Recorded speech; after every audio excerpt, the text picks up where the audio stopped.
Don't kill me! Don't kill me, man! I'm not going to kill you. I want you to do me a favor.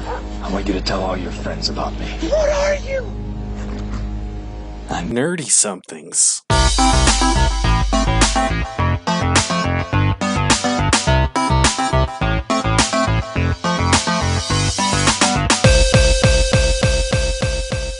Two things. First, this episode may be a little more risque than previous or future episodes of the Nerdy Somethings podcast, so you've been warned.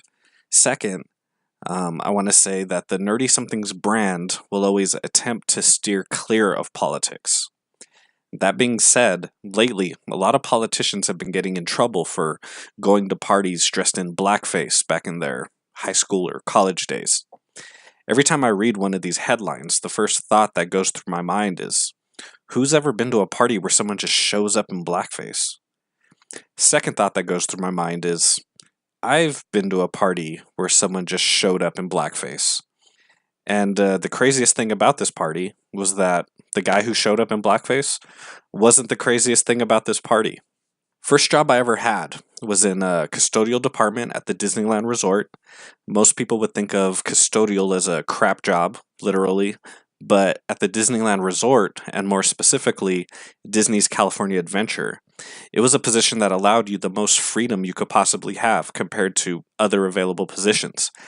People in attractions were stuck at a ride, merchandisers were stuck in a store, vendors were stuck at a cart, but a custodian could go anywhere. And when you built up enough seniority, you could work a shift where you wouldn't even have to go on stage and interact with guests.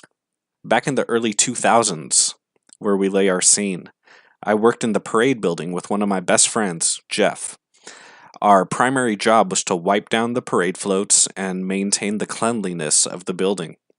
Each day we'd stretch 2 hours of work into an 8-hour shift. We'd kill some of the time driving around in our department-issued truck, visiting friends in other work areas. Back then, one of the primary social custodial hubs was the Hollywood Locker, where custodians from Hollywood, the Farm, and Condor Flats would congregate and take their scheduled and unscheduled breaks. One day we drive up to the Hollywood Locker and meet up with our friends Sandra and Sarah. Sandra was the custodial farm lead, Sarah was custodial Hollywood lead. This other girl, Bethany, was also there. Bethany, a Condor Flats attractions lead, was Sandra's roommate. As soon as Jeff and I hopped out of the truck, all three of them start talking about this attractions party they're going to that night. It's so-and-so's birthday, it's going to be crazy, you guys need to go with us because there's going to be a big surprise. Initially, we were both sort of cool on the idea. Back then, each department pretty much stuck to their own. You'd usually only hang out with a bunch of attractions or vendors people if you were dating one of them. Plus, why would we want to go to someone's birthday party that we didn't even know? We'd essentially be tag-alongs of tag-alongs. But they kept hyping us with this surprise. You'll never guess what it is. It's going to be crazy. You've never been to a party like this. So despite our reservations, they eventually convinced us to go.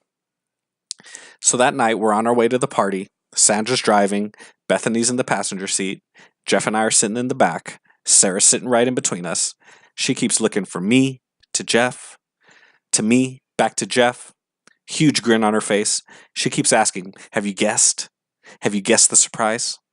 We don't even know these people. We literally have no frame of reference to make any sort of guess whatsoever. And yet, not knowing the surprise is just killing us. We keep saying, just tell us.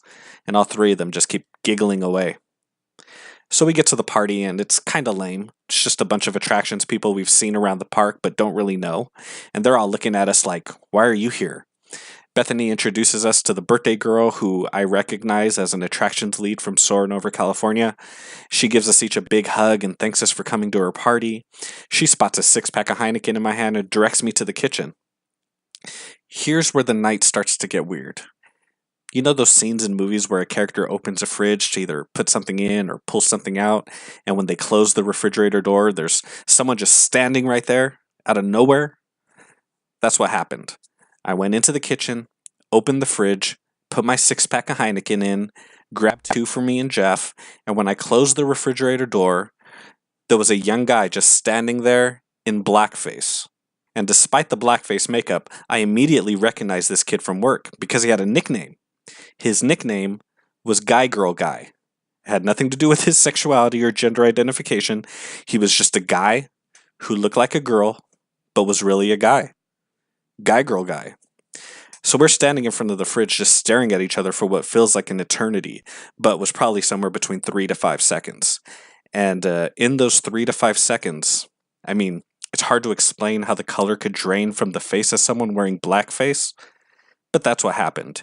He was instantaneously mortified upon seeing me, who happened to be the only person of color at the party. He suddenly runs off like Buffalo Bill in Silence of the Lambs. I go back into the living room where Jeff is standing alone.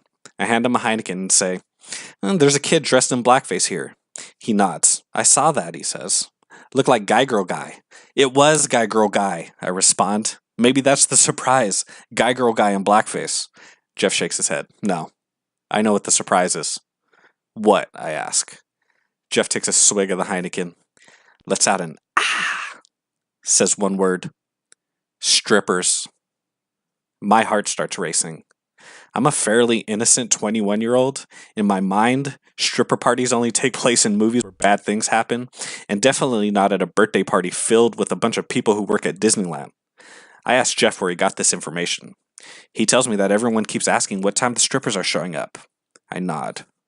We clink our bottles, and a wave of giddiness comes over us. Everything suddenly seems so dangerous and exciting. Then a horrible thought rushes through my mind. "Jeff," I say, "what if they're male strippers?" Jeff pauses for thought, then shakes his head. Says, "If a bunch of fake cops bust in here and start fake arresting people, then start pulling off their fake cop uniforms, I will never forgive Sandra and Bethany for this." "Or Sarah," I pipe in. "Or Sarah," he repeats. Someone in the party shouts, "They're here!" And our eyes fearfully fixate onto the front door. Like that girl in Jurassic Park when the velociraptors walk into the visitor center. Our jello is jiggling. 2 strippers walk in. Luckily, they weren't male fake cops as we had feared. They could, however, be described as seasoned veterans, maybe aged to perfection if that happens to be your cup of tea. One blonde, one brunette, both wearing bikinis, both wearing big parka-like jackets. Some heavyset bearded guy follows them in. I knew he didn't work at Disneyland because you couldn't have beards back then. They drop their parkas and start shouting, "Where's the birthday girl?" Handful of attractions cast members grab the birthday girl and start pushing her towards the strippers. Blonde stripper grabs a chair from the dining room, places it right in the middle of the living room. The brunette stripper sits the birthday girl down on it. Couple dozen attractions cast members start standing around screaming "woo" at the top of their lungs. Blonde stripper turns to the bearded guy. "Music," she shouts. He has like an old school boombox with him, which he immediately turns on. Pony by Genuine starts reverberating through the house.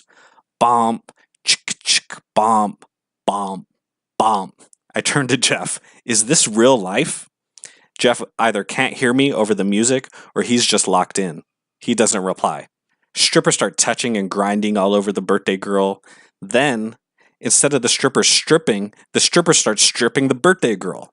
Before we know it, the birthday girl, this polite attractions lead I've seen around work, who thanked me for coming to her party, who politely directed me to place my beer in the fridge, she's sitting there butt naked getting grinded on by some leather-skinned strippers.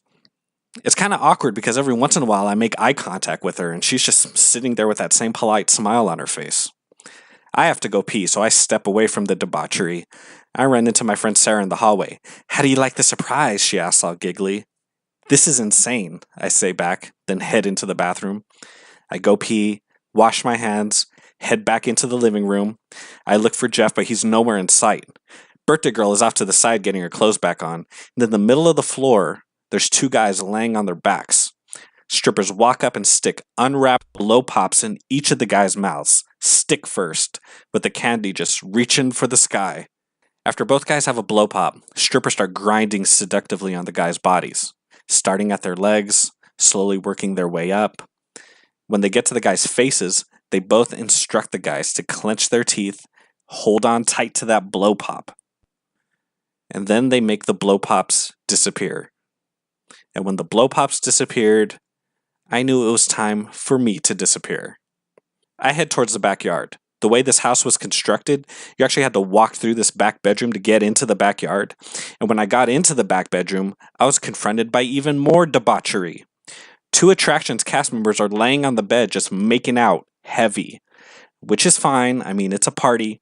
But the problem with this scene is that there's about 8 people standing around the bed just watching, and not watching like, hey, guess who's making out? Ha ha ha. They're watching like it's a tie game in the Super Bowl. I look down, and at the foot of the bed, some rando was rubbing this girl's leg while she's making out with this other dude. I look up, and it's guy, girl, guy. Blackface makeup half wiped off his face.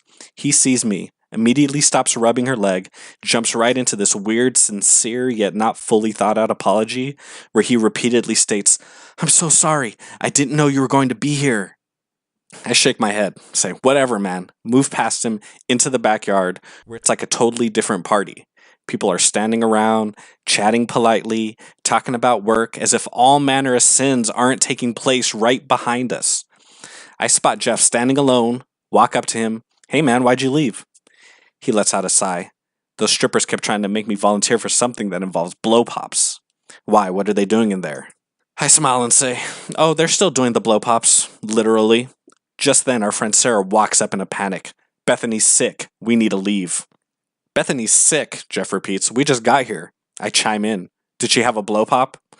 Sarah shoots me a look. Funny. Let's go.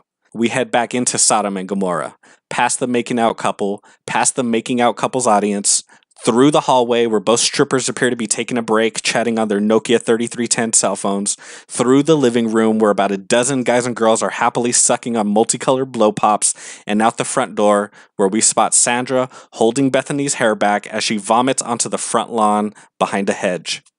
Sandra tosses the keys to Sarah and says, "Get the car."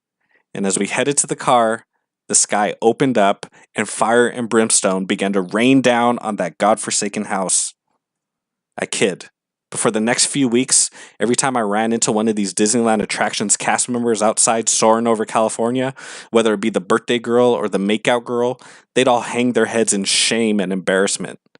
Even the guy that looked like a girl but was really a guy, he'd always try to avoid me, but I always made sure he knew that I remembered him. Not even weeks, for the next several years, whenever I saw him in the break room or cafeteria or even on the parking lot shuttle, I'd always make it a point to say, "I'm so sorry. I didn't know you were going to be here."